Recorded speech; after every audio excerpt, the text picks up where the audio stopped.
সাখাওয়াত হোসেন রাজি সাহেব ঘোষণা দিতে বাধ্য হয়েছেন, ঢাকা বা আশপাশে ছাড়া দূরে মাহফিল করব না। কেন? কারণ 2 ডজন মামলায় হাজিরা দিতে দিতেই জীবন তেজ পাতা।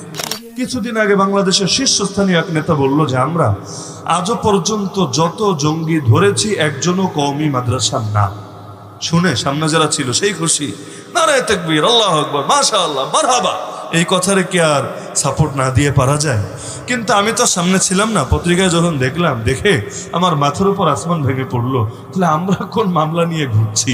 আমরা তো আলিয়ার না, আমরা তো স্কুলের না, আমরা তো কলেজের না, আমরা তো ভার্সিটির না। এখনো পর্যন্ত যে কয়েকজন আলেম কারাগারে পড়ে আছে, সবার জঙ্গি মামলা আছে। সবার মামলা তো অনেক, এর মধ্যে জঙ্গি মামলা আছে। যেই 1300 জন আলেম কারাগারে জেল খেটে এসেছে, অধিকাংশের সন্ত্রাস বিরোধী আইনে, মানে জঙ্গি আইনে মামলা ছিল।